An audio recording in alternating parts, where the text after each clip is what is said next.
Սոցիալական ինչ արտոնություններ է նախատեսում օրենսդրությունը զոհված եւ հաշմանդամություն ձեռք բերած զինծառայողների ընտանիքների համար։ Մարտական հատուկ առաջադրանքի ժամանակ զինծառայողի զոհվելու դեպքում ընտանիքին միանվագ տրամադրվում է 2 միլիոն դրամ։ Ծառայողական պարտականություններ կատարելիս զոհվածի ընտանիքին 1 միլիոն դրամ։ Ֆինանսական աջակցություն է նախատեսվում նաեւ բնակարան ձեռք բերելիս։ Տեղական ինքնակառավարման մարմինների կողմից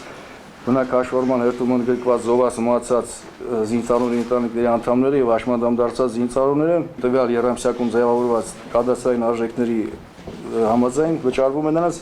բնակարան ձեռք բերելու համար անհատույց պետական ֆինանսական աջակցություն։ Զոհված զինծառայողների ընտանիքներին անկախ կենսաթոշակային տարիքից կամ հաշմանդամության կենսաթոշակից նշանակվում է նաև ամենամսյա պարգևավճար 30,000 դրամ։ Զոհված զինծառայողների վերաբերյալ փաստաթղթերը տարածքային զինկոմիսարիատների միջոցով ուղարկում են զինծառայողների սոցիալական պաշտպանության վարչություն, որտեղ գրանցվում են փաստաթղթերը, նրանց տրվում է համապատասխան զոհվածի կարգավիճակ եւ այդ ընթացքում եւ զինկոմիսարիատի կողմից եւ մեր սոցվարչության կողմից բացատրում են նրանց իրավունքները եւ արտոնությունները։ Առաջին խմբի հաշմանդամություն ձեռք բերած զինծառայողներին տրամադրվում է 500,000 դրամ միանվագ ապահովագրական գումար, երկրորդ խմբին 400,000, երրորդ խմբին 300,000 դրամ։ Ընտանիքների անդամներին նշանակվում է կերակրողին կորցնելու դեպքում կենսաթոշակ, պետությունը երաշխավորում է զոհված զինծառայողների երեխաների յութերելությունը պետական ուսումնական հաստատությունների մրցույթից դուրս։ Քառօրյա պատերազմի եւ մինչեւ այդ զոհված զինծառայողների ընտանիքների համար օրենքն ամրագրում է, բացի կենսաթոշակից ընտանիքները ստանում են հավելյալ գումար որոշակի ժամկետի համար։ Ենթադրենք 2 անչափահաս երեխա եւ կին,